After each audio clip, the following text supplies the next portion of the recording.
Hello and welcome to the 36th episode of A Woman Robbed, a bonus series from And the Runner-Up Is, where we talk about actresses who may have come close to earning Oscar nominations but were ultimately overlooked, omitted, or for one reason or another didn't have the votes to make it into the final lineup, discussing why they may have deserved to get in and why they ultimately didn't. Each episode has its own theme, presented as a double feature, and this week we're going to be covering two performances from actresses who were nominated at the AARP Movies for Grownups Awards, a prestigious organization, but not nominated at the Oscars. And my guest today is an old pro when it comes to podcasting with me. I would say he's been on And the Runner-Up Is, The World According to Glenn, and other bonus series of mine in the past, including another episode of A Woman Robbed last year about Sharon Stone and Pam Grier, which was super fun. Writer and podcaster at Next Best Picture and Awards Watch. Welcome back, Josh Parham. Hello, hello. Thank you so much for having me back. This is always a pleasure. Yes, I love talking about robbed actresses, of which there are many. Yes, So, too many. especially perhaps the two we'll be talking about today. So let's get into it. So I presented to my patrons here at And the Runner-Up Is a list of 15 AARP Movies for Grownups Awards nominees that did not translate to Oscar nominations. And the options were Pamela Anderson in The Last Showgirl, Blythe Danner in I'll See You in My Dreams, Viola Davis in Widows, Nicole Kidman in Destroyer, Sophia Loren in The Life Ahead, Leslie Manville in Mrs. Harris Goes to Paris, Frances McDormand in Burn After Reading, Helen Mirren in Hitchcock, Julianne Moore in Gloria Bell, Michelle Pfeiffer in French Exit, Maggie Smith in The Lady in the Van, June Squibb in Thelma, Emma Thompson in Good Luck to You, Leo Grand, Lily Tomlin in Grandma, and Alfre Woodard in Clemency. And the top vote getters were Viola Davis and Alfre Woodard. Any favorites that of that group that I just listed off other than what we're talking about today?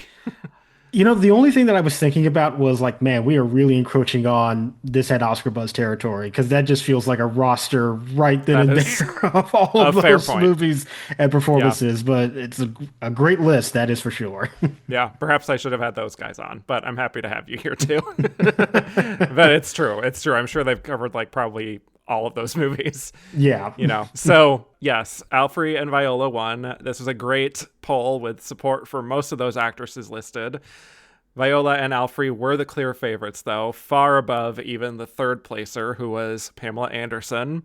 And then Leslie Manville was right behind her. But the support was really behind those top two.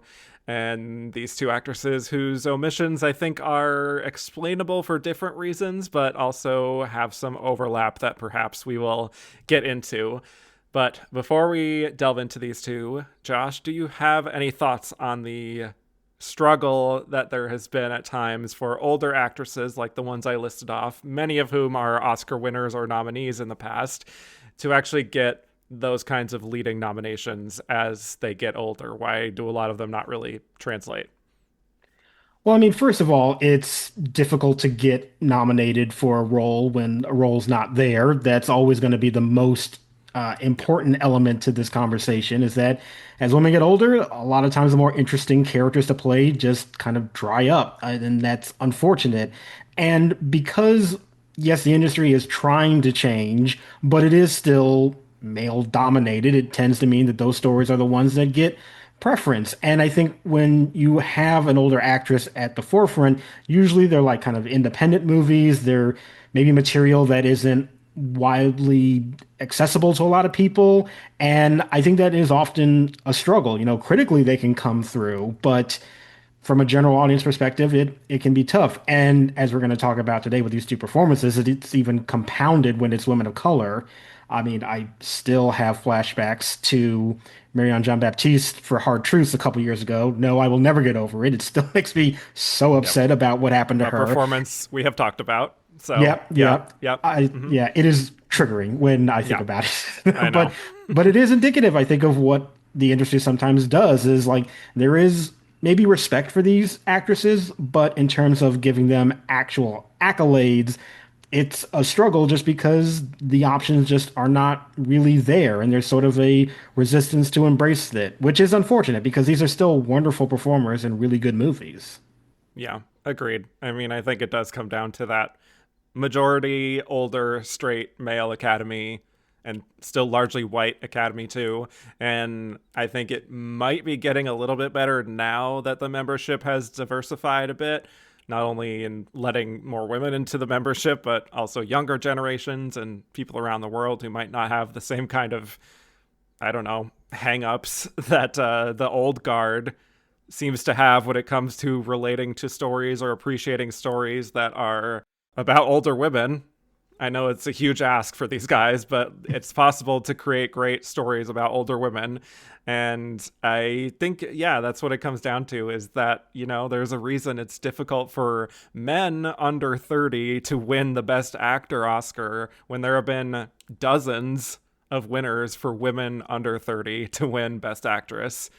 I don't think that's a coincidence. There is that love for the ingenue in this category, as we saw with Mikey Madison last year, even Jessie Buckley to a certain extent this year. I know she's a little more seasoned, but still, there is this really gross sort of trend, I think, when it comes to how a predominantly male academy favors youth and vitality and traditional beauty in women. And once women get past a certain age, it gets harder to really find value in that. And like I said, it is getting a little better, like with wins for Frances McDormand and Michelle Yeoh and even Olivia Colman. But those are rare cases. They don't happen every year. And I think especially when it comes to complex roles that aren't as traditionally showy or transformative, like the two we're talking about today, it's even more of an uphill battle, you know? And when you figure race into it and this unconscious bias, it's nearly impossible, you know? Yeah, yeah. Women tend to not be given so much complexity, it feels like, in terms of the types of performances that people really want to reward. And it's not to Yeah. denigrate, obviously, like a lot of our Best Actress winners recently who are still great. But Yeah. I do look at like the performances that we're going to talk about, and you can see this level of complexity Mm-hmm. within these characters that I just feel like there is a resistance for some people to find that in women. Like men can behave that way, but women, there's a different expectation, especially as you get older, I think. And it's something that we as a society kind of shun away from, which is a shame because it means that you're leaving a lot of great stories on the table and we're not embracing these more complicated portraits out there. Yeah. And I have often said that you would think that industry full of actors voting on fellow actors would perhaps appreciate a more challenging, complex performance that goes beyond the tricks of the makeup and the doing a different accent or whatever it is, and actually see performances like what we're talking about today as very rich and complex and challenging in their own right because they have been there, they've been doing this, and you would think there would be an appreciation for that, but there isn't. Yeah, it's a shame. Yes, more on that later. But first, we have to talk about these two, starting with Viola Davis in Widows. We gotta start thinking like professionals. We're in business together. There's not gonna be some cozy reunion. After this job, we're done. We have 3 days to look and move like a team of men. The best thing we have going for us is being who we are. Why? Because no one thinks we have the balls to pull this off. So, Viola Davis is an actress who we have covered twice on the Best Actor series, so I won't do another introduction for her. But to recenter us in where Viola was at this point in her career, she had gotten 3 Oscar nominations for Doubt, The Help, and Fences, which her getting that 3rd nomination for Fences made her the first Black actress in Oscar history to receive 3 acting nominations, which is just wild and kind of a disgrace that it took until 2016 for that to happen. Yep. But yeah, she did also, in fact, win her Oscar that year for Fences. She swept awards season. As this is happening, she's also starring in How to Get Away with Murder, winning an Emmy for that in 2015. So she is a triple crown of acting winner, having already won Tonys in the past. And her next project after Fences is, in fact, Widows. So she had led a handful of movies in the past, such as won't back down, and Lila and Eve in Custody.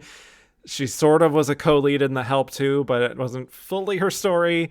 But Widows kind of felt like, in many ways, her sort of cashing in all of her acclaim and the prestige and growing stardom and fully leading a mainstream movie. So Widows started as a British crime TV drama in 1983 with the director Steve McQueen seeing it as a child and connecting to the storytelling about this group of widows who take over after their husbands are killed in an armed robbery.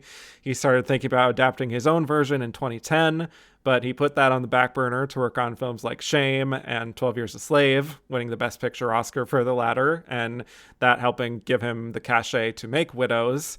And he brought in Gillian Flynn, who had just come off acclaim of her own for writing Gone Girl, to write the script. So a big combo here. And then he cast Viola Davis after a very informal meeting, and the rest is history. So Widows begins with the criminal leader Harry Rawlings, played by Liam Neeson, and his criminal gang being chased by police in their getaway car after a heist, and all of them seemingly perishing after their car blows up. So in the wake of this, Harry's widow Veronica, played by Viola, grieves and soon finds out that Harry and his gang stole from Jamal Manning, a crime boss played by Brian Tyree Henry, who's campaigning to become the next alderman in Southside Chicago. So Harry and his gang robbed him of $2 million, which Jamal wants back. So he threatens Veronica to get the money back, or else she's basically dead meat. So Veronica discovers that Harry left her with other plans to rob Jamal's opponent in the race, Jack Mulligan, Colin Farrell, a member of a wealthy, influential family. And Veronica decides that the best way to get the money quickly is to carry out the heist herself, alongside her fellow widows from Harry's gang, Linda, Michelle Rodriguez, and Alice, Elizabeth Debicki. There's also Amanda, Carrie Coon, though she turns down the offer as she has a newborn baby. So Linda and Amanda join up with Veronica, motivated by the financial security it would provide them. And so the film is largely about how the widows kind of use people's perception of them as incapable of pulling something like this off to their advantage and try to get one over on those guys. So, Josh, there's plenty more when it comes to Widows, but tell me your thoughts on Viola as an actress and on Widows when you first saw it and rewatching it, and your thoughts on her performance.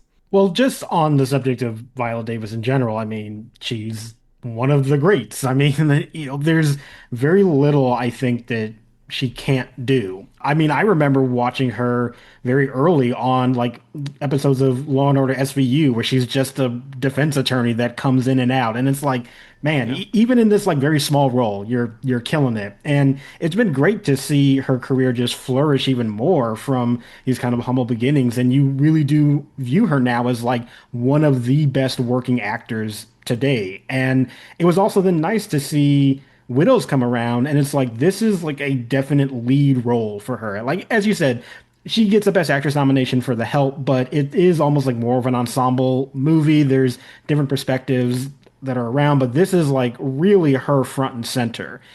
And that was so exciting to see. It was exciting also to get this movie that is set in Chicago, and that was always a nice perspective for me. This is a movie that feels very detailed to the city in a way that's not just on the surface. It like really digs into the viewpoint of the politics of this city. I think it's always very funny that I watch this movie and I know that every single one of those politicians is a Democrat, even racist Robert Duvall, which is always amusing to me when I have to explain that to people. But it does mean like you get this very, on the one hand, this really interesting like crime story, but then it is guided by all of these performances. And what I love about Viola Davis is that she's playing this character who has to put up this kind of a front all the way through. Like she has to be very tough and determined because that's sort of the world that she's been a part of. But you always get the sense of a vulnerability there too, but one that can be displayed in some aspects, but is so desperately being hidden in others. And it does speak to the complexity of the role. And I think Davis just is able to maneuver that territory so deftly. And, I root for her to find that strength, but you also still kind of want her to be humbled at the same time. But when she is, and it's like, oh, don't hurt her. Like I'm rooting for her. Like I want to see her persevere and succeed. And it's this really kind of tricky these tricky waters to surface and to navigate through. And I think that she just does an excellent job at it. Yeah. Hard to disagree with that. And I mean, I really like this movie a lot too, especially like when it came out. And again, watching it, like, I can't say that I was in the camp of it being this kind of like huge modern classic per se. Like, I saw a lot of people, especially on film Twitter, when it first came out, there was just so much like praise piled on this that I think maybe by the time I watched it, I was like, yeah, it's really good. I don't know if it's just like the next great crime drama, in the pantheon per se, because I do think it's a little overstuffed at times with characters and storylines and doesn't always flesh them out. So I don't think it's perfect, but I do think it's a very smart film and very perceptive about, expectations and morals and ethics, and just the dynamic between these characters is so fascinating. The racism, sexism, like, it's very rich with thematic sort of weight in it. And I think it's also really bolstered by the performances, especially Viola and Elizabeth Debicki and Brian Tyree Henry and Daniel Kaluuya as his very intimidating brother enforcer. And like, how this film didn't get a SAG Ensemble nomination, like, I Yeah. get it because the film kind of ran out of gas by the end of the season, but should have been a slam dunk, you know? Yeah, you look at this cast and just every single person, like even the Yeah, smallest of roles, everybody is firing on all cylinders. And I agree, like as a unit, everybody's working so well together. And like that's another element of like an ensemble that sometimes gets disregarded. It's like it's not just right. individual performances, it's how everybody also interacts with each other. And I think especially the widows, they like the dynamic between all of them is so fascinating because it's contentious, but as I said, you still want to find yourself rooting for them to succeed and to Totally. overcome these differences, but still keep their individuality too. It's a really complicated kind of presentation, but really well executed. Yeah, and really well cast, I will say Yeah. too, because there are even some roles in here that I wouldn't naturally go to, like a Michelle Rodriguez per se, for that kind of a role, because I feel like she doesn't do that a lot, but she's great here. Like, this would have been a great casting nomination at the Oscars. I'll Yeah. just say that, Oh, you absolutely. know. Yeah. So, but Viola is putting in, I think, a very difficult to execute performance and making it look way easier than it is, because Veronica is a deeply complex and flawed character. She's not one of those people who feels like, she needs to catch more flies with honey than vinegar kind of thing. Like, she is blunt and her frankness gets her in trouble sometimes when it comes to dealing with other people. And I think there's a lack of patience there too, which is kind of darkly funny at times, just like how annoyed she gets with the other women who are not executing her plan flawlessly. And I also just think other actresses would be tempted to try and soften her a little or make her more whatever traditionally likable for the audience in a way, but Viola never does that, and it's what I respect with a lot of Glenn Close performances, frankly, too, is that like burrowing so deep into the character who might not be overly friendly all the time, but has a very strong point of view and an intelligence to her. And I just think that she and the script with Gillian Flynn really are showing how like this is how this woman is channeling her grief.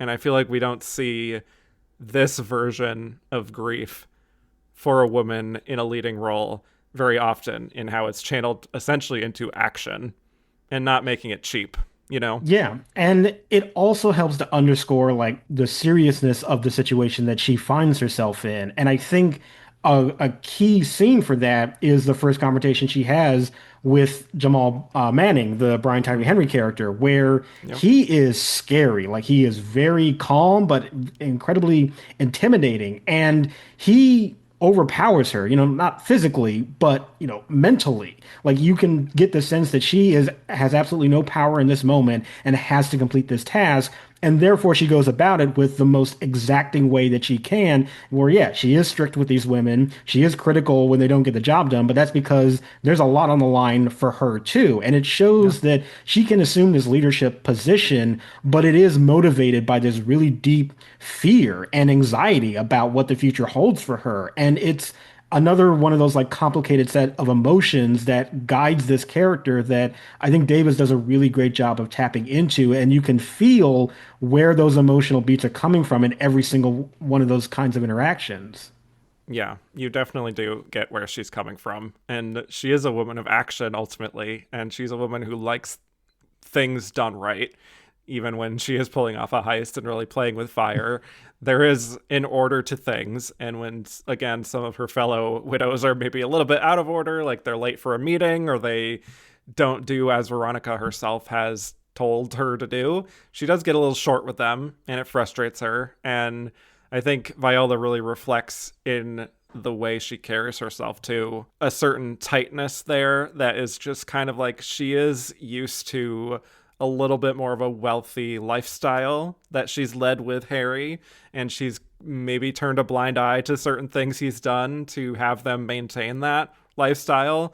But this is her kind of in self-preservation mode ultimately, and we later do come to find out that this isn't the first time she's had to grieve a loved one unexpectedly, and it helps to kind of contextualize why maybe she has become so hardened and guarded with people. So yeah, I just think it's a very impressive performance that rarely is calling attention to itself. But if you're really watching it again through the lens of something like this, where you're really studying her performance, it's pretty great work, I gotta say. Yeah, because it's this really delicate balance too of taking the perspective also of that this is a black woman in this world of affluence and politics and even, criminality to a certain degree, but all that she's somewhat shielded from, somewhat isolated from, but having to understand like this is a world that seems out of reach, but she's still kind of mingling within at the same time. So it's this mixture of knowing that these are situations where you have to be delicate with your steps, but you also have to have this presentation of like, no, I am still capable and I shouldn't be underestimated at the same time. And I think that's what translates to her interaction with the other widows is that she has been operating on this level for, most of her life that needs to be self-sufficient. Like you can't leave any room for error or for anybody else to come in and take glory away from you. You always have to be on the forefront of that. And meeting other women that don't live up to that potential is frustrating. And I think especially I think about the Alice character played by Elizabeth Debicki, she probably looks at her and it's like, you are a tall, attractive white woman. What are you doing having so much difficulty maneuvering through the world? This should be the easiest thing for you. Like, why can't you drive a car? Like, why can't you have this basic necessity that most women should have? And it's frustrating to see that come out, obviously, but you understand why she's like, I'm living up to a standard that every woman should be living up to. And when you don't reach it, it is a frustration for her personally because it's a standard that I feel like she thinks everybody should have. And it takes time to understand that not everybody is in that position. Not everybody has the access that she has had throughout that time. And it causes an evolution within her character, too. Thank you for listening to this preview of A Woman Robbed, a bonus series from And the Runner-Up Is. If you liked what you heard and want to hear more, please go to patreon.com/andtherunnerup.is and become a patron. Only $5 a month will get you access to bonus episodes, exclusive polls, and early access to regular episodes. Thank you so much for your consideration.